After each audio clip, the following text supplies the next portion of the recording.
Hear you. Oh, okay, I'll hang up now. Wow, that's okay. Now let me get back over the screen. Here you are. So here is me. Here's Tom Hall. Hello. Hello. And there's a room full of very patient, lovely people who just sat through 5 minutes of me fumbling through technology. So, thank you to the kind waitress. Who was that? She's gone. She works here. Oh, that was Rachel, I think, who was the intern here at Videology. Thank you, Rachel. Hi, Morgan. Hi there. Thanks for sitting around waiting. Where are you, in Toronto? Yeah, I'm at Hot Dogs right now. Great. Congratulations. And then you're running to then you go to Montclair. I'm not going to make it to Montclair. He's screening on Mother's Day, and I believe he loves his mother. Oh, I don't understand that at all. What are you saying? It's my wife. Oh, and his wife. Oh, okay. Understood. Well, I have the advantage, as does maybe 2 or 3 other people in the room, have seen Best of Enemies, but it is so entertaining. So, first of all, congratulations. Have you had Thanks. You're welcome. Have you had a screening yet at Hot Docs? Right as we speak. Oh, there's a crowded theater watching it for the first time. Oh, okay, great. So that is this your? Where did it? Canadian premiere. Canadian. Oh, it has right because it premiered. World premiere was at Sundance Film Festival. Yeah. Okay. I guess they call it the international premiere here. Right. That's right. That's clever. That's very good. That makes sense. The first non-U.S. premiere. Understood.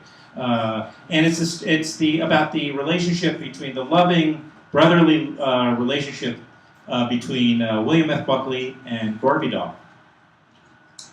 Yeah, exactly. People talk about frenemies, and I keep saying, there's no friend here. This is old school, straight up enemy. They really did, and it's not like how Gore Vidal was much more calmly described how he really reveled in his hatred of William F. Buckley. It wasn't even a guilty experience for him. Yeah, well, first of all, just to talk about Gore for a minute, Gore was never a warm and cuddly person, and he said it's not enough for me to succeed; it's that others must fail. And another quote of his was, "If you look under my cold, hard exterior, you'll find ice water underneath." So he was not the kind of person who you would call tender. And William Buckley was his bête noire. His bête noire. Yeah. Mm-hmm. That there was something about the two of them that brought out the worst in the other.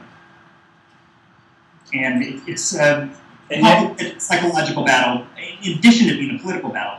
Yeah, it made great television. It did. I mean, it made entertaining television. And, what's interesting is the film started as a bootleg copy we got of the debates. And I was just interested in them. I personally was interested because my first job at college was work as Gore Vidal's fact checker. Is that right? Yeah. Wow. It was the worst job I ever had. Because I would call him up on the phone in Italy and tell him he got very small facts wrong. And he would yell at me. Did he have? So I was interested. But I really understand just how deep this ran with the two of them, nor how pivotal it was in kind of news media history. Mm-hmm. And that was one of the pleasures of making the film. Sometimes you work on documentaries and then you dig down and get richer and deeper, and sometimes you just hit rock, don't get anything. This was one of those projects. The more we kept going, the better it kept getting. The better what? The better it kept getting. Better it kept getting. And what was the, I don't know, what did you discover, I guess, from making the film, through the process of making the film? What was your, something you I guess, didn't expect, or was a surprise to you, if anything? Well, because you obviously knew at least Gore Vidal. One was the news media story, the news history, which, in a nutshell, is that ABC was the distant third network. We don't think about it these days in those terms. But they were just struggling for ratings. Yeah. and they had Buckley and Vidal on basically as a stunt to try and get ratings. And at the time, TV news commentary was hardly existent, and what was there was very civil and polite, and like a 1 minute at the end of the newscast with John Kenneth Galbraith or somebody. And this is the first time they really had people on who hated each other politically and personally, and I think they were expecting sparks. I don't think they were expecting the conflagration. And what it did, and this was something I just didn't know, was it really changed how other news outlets saw what this kind of debate could do. And right after this, CBS started point counterpoint on 60 Minutes. NBC introduced commentary and debate. And what happened is people realized, all they really needed were the sparks. They didn't need smart people to say them or be behind them. And the fact that this is, not the origin event, but one of those origin events that led to the kind of unditocracy we have today. And that was a story I maybe felt intuitively, but I didn't realize the dots were so clearly connected.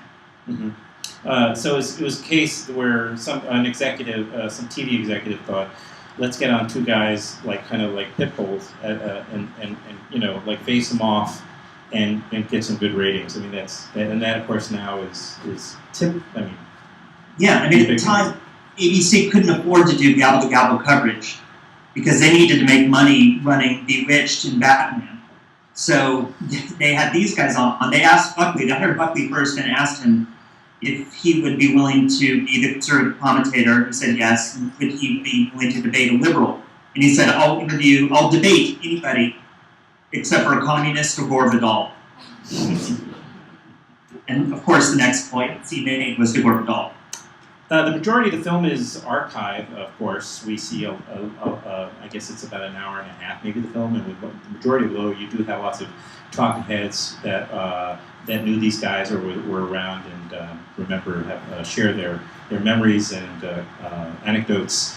But how much footage is there of these two guys? Because obviously it's quite condensed. Yeah, so the total amount of debates are about 2.5 hours of debates. Okay. And ultimately the film is about 90 minutes.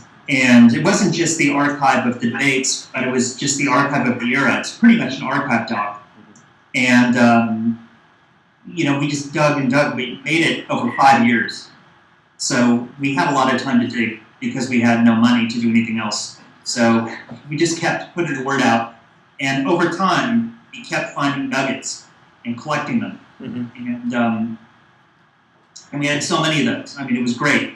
Fortunately, they both loved being documented.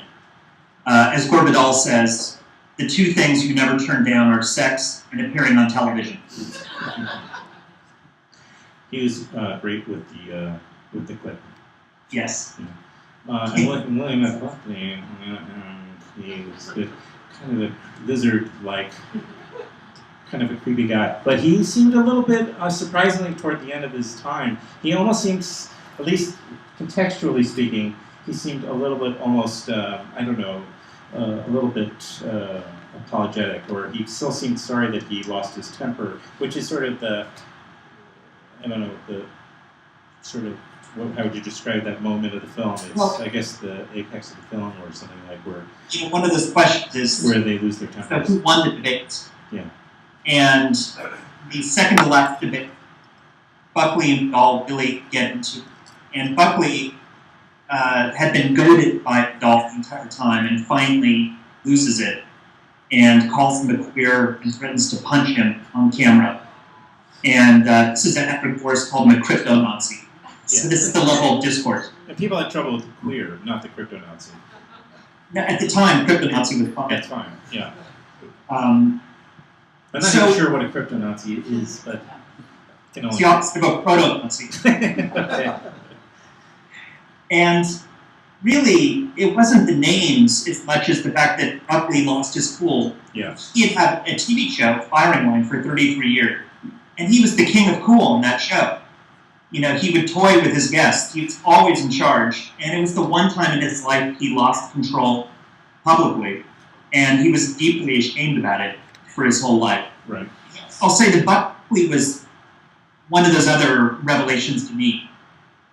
Not that I came to like his politics anymore, because I don't, but that Buckley really cared about debate, Mm-hmm. the theater of debate, far more than he cared about ideas and philosophy. And in a way, being a conservative ideologue was just a way for him to have material to debate with. And most of his friends were liberals. He told a conservative I interviewed not to hang out with the other conservatives because they're boring. And he had kind of a salon in New York with friends like Joan Didion and Gay Talese and Wolf. And he was somebody that really liked to have open discussions. And people like Christopher Hitchens told me that after they had a cantankerous debate on television, Buckley turned to him and said, "Well, let's go get a drink." And this was Buckley's thing. It was just theater with him. Vidal was the opposite. I could never imagine Vidal hanging out with a conservative just to have a lively dinner conversation. Yeah. No, I mean, obviously Buckley was wanted to hang out with people who lived lives of the mind. That was what he connected to. So. And he's one of those conservatives, a little bit like Goldwater, that although he was extreme right in his day, he saw the movement he launched come to where he was around the Reagan era, and then path him heading further and further right. And you think about Buckley today, what would he have thought of Michelle Bachmann, or Tea Party people? I mean, he, more than anything, was an intellectual, and I think he would have been embarrassed by it. Well, Best of Emmys, the screenings, Bright Tom Sunday, May 10th at 4:30 at MKA Upper School. So it's one of your venues, the Upper School. It's a large venue. I bet it is. Well, thank you, Morgan. Thanks, guys. Thank you very much for putting up with that technical glitch. Thank you very much. Enjoy your Q&A. Thanks.